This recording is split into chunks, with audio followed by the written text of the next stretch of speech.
Merci de nous rejoindre sur Radio J et Zoom ce matin sur la crise sanitaire, le rebond de l'épidémie de Covid-19 qui n'a visiblement pas dit son dernier mot. Tous les regards sont aujourd'hui tournés surtout vers la Chine.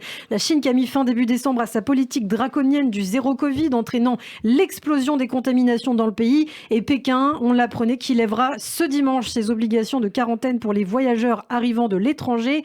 Alors inquiet du manque de transparence sur les chiffres chinois, redoutant l'apparition de nouveaux variants, une douzaine d'États, dont plusieurs dans l'Union européenne, la France, l'Italie, l'Espagne notamment, imposent désormais des tests Covid aux passagers en provenance de Chine. Et pour parler de toute cette situation sanitaire également qui nous touche en France, eh bien nous accueillons notre invité, le docteur Serge Rafal. Bonjour Serge. Bonjour Ilana. Et oui, Serge Rafal qu'on retrouve tous les matins dans la chronique C'est bon pour la santé sur Radio J à 6h40 et également dans votre émission Refoua, émission hebdomadaire sur Radio J. Alors Serge, on vous avait reçu il y a quelques jours justement à peine pour faire un point Covid. Vous vouliez rassurant, mais aujourd'hui je crois que la situation a un petit peu évolué. Quelle est-elle ?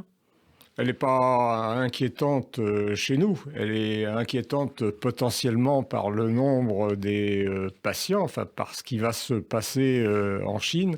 Est-ce que ça va traverser les frontières ? Beaucoup d'épidémiologistes sont rassurants. La situation est dramatique chez eux. On pense qu'il va y avoir 250 millions de personnes contaminées. Les statistiques par les épidémiologistes, toujours difficile d'avoir des chiffres précis avec la Chine, qui reconnaissait un ou deux décès, alors qu'on pense que dans les 50 jours qui viennent, il y aura 1 million de décès.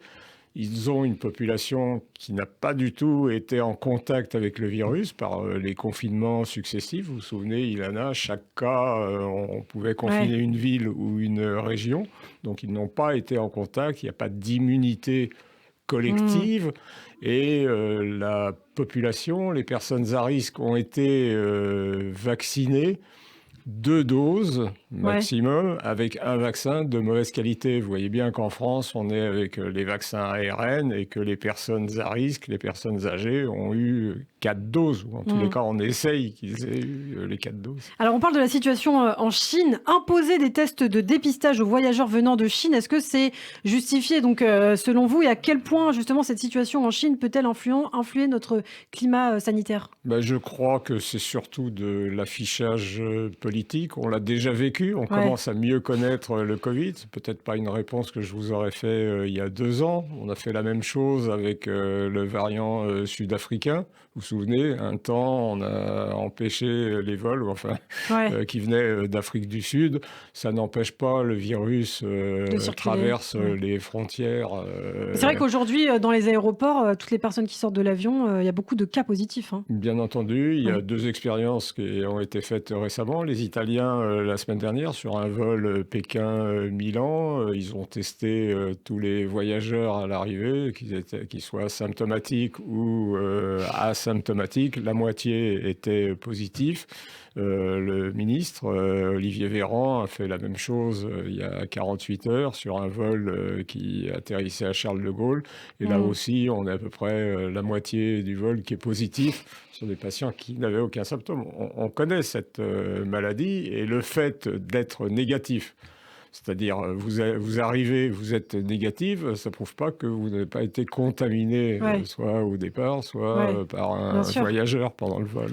Alors, donc, je crois, c'est vraiment de l'afficher, c'est rassurer les populations, parce que à juste titre, on voit le zéro Covid, on parle de millions de morts, donc on est légitimement inquiet, sauf qu'on est en France sur une population qui est vaccinée à 92% chez les personnes qui sont les personnes à risque, donc qui sont protégés. Et ce virus, ces variants qui vont arriver, bien évidemment, c'est très très important de faire du séquençage, mais sur ce qui a été fait jusqu'à présent, aucun des sous-variants constatés, analysés en France, on les connaissait déjà. L'épidémie actuellement en Chine, c'est du BA7. Alors justement, un mot des variants, parce que c'est vrai qu'on on est un peu perdus. Il y a eu tellement de variants depuis le début de l'épidémie, on ne sait plus trop où on en est. On parle du variant XBB.1.5 qui se diffuse rapidement aux États-Unis. Alors, qu'en est-il exactement ? Quels sont les différents variants aujourd'hui qui sont les plus contagieux ? Quelle est la situation ? Vous savez, il y a un énorme conflit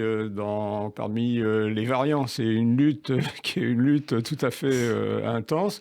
Et les variants viennent quand un variant est un petit peu plus contagieux, prend le dessus sur les autres.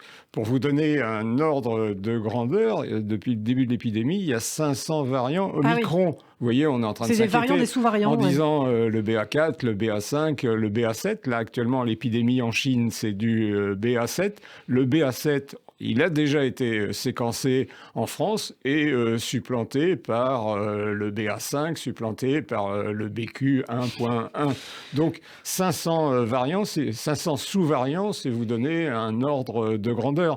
Donc tant qu'on reste dans les Omicron, je dirais, en France, c'est plutôt l'Omicron alors qui domine. C'est l'Omicron quasiment partout. On est avec des variants qui sont des variants Omicron. Vous vous souvenez, au début de l'épidémie, on a eu l'alpha, on a eu le delta qui, eux, donnaient des symptômes qui étaient des symptômes beaucoup plus cognés, avec des manifestations pulmonaires. On a l'impression que quand même dans la gamme Omicron, vous voyez, sur les 500, on les a pas tous tentés, mais on les a aperçus. Voilà, on est plutôt rassuré tant qu'on reste avec de l'Omicron.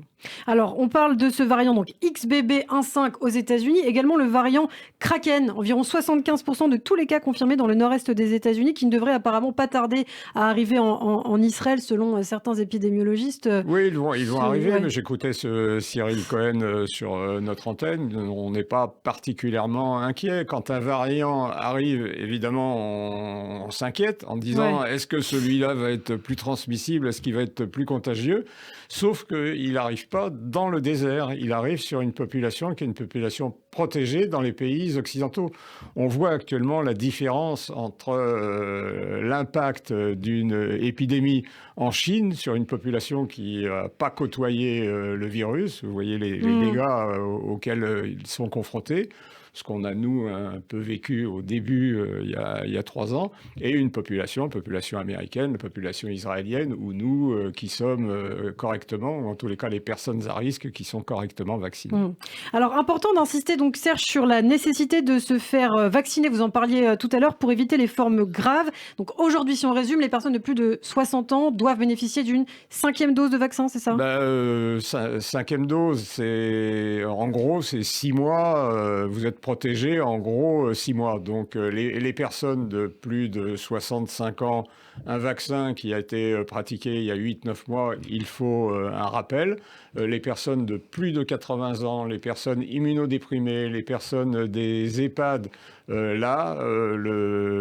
rappel peut être fait 3 mois plus tard. Voilà. Et donc combiner ce vaccin contre la Covid et contre la grippe aussi. Bien entendu, on a sous-estimé la grippe. Elle est particulièrement virulente, semble-t-il, d'après les réseaux Sentinelle. Vous savez qu'on surveille la virulence. Alors, ce qu'on a constaté, c'est que déjà, elle arrivait beaucoup plus tôt que les autres années. Habituellement, l'épidémie de grippe, c'est courant janvier.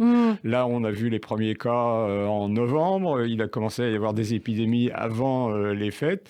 Et les estimations parlent de peut-être 10 000 décès. Donc, on est avec une épidémie qui est une épidémie de forte ampleur et de gravité, évidemment.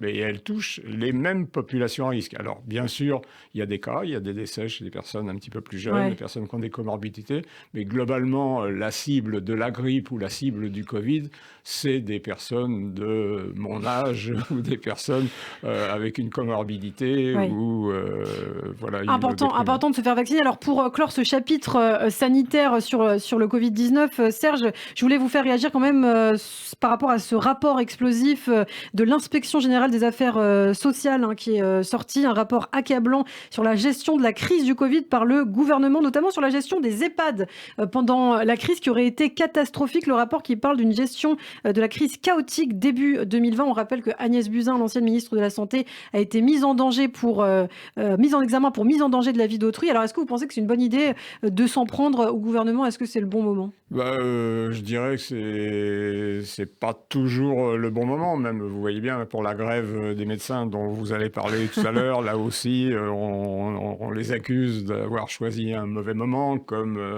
la grève fin d'année dans les transports. C'est toujours difficile, l'épidémie est pas terminée. On est dans un contexte où maintenant on a compris beaucoup de choses.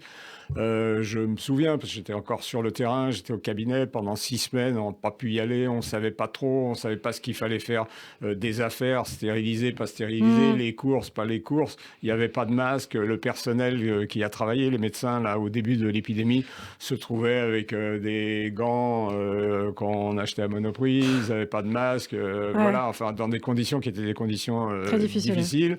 Le problème des vaccins, on l'oublie un petit peu, on n'a pas eu tout de suite les vaccins, ça a été très très compliqué, il a fallu ouvrir les centres de vaccination.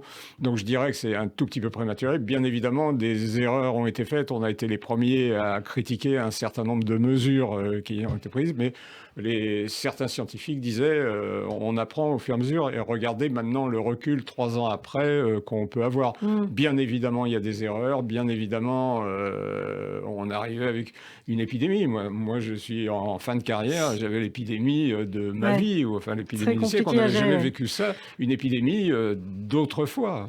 Alors, il nous reste très peu de temps et vous en parliez. Moi, je voulais aussi vous faire réagir à ce qui se passe, la grève des médecins libéraux entamée le 26 décembre pour réclamer une hausse du tarif de consultation qui a été reconduite ce lundi jusqu'au 8 janvier.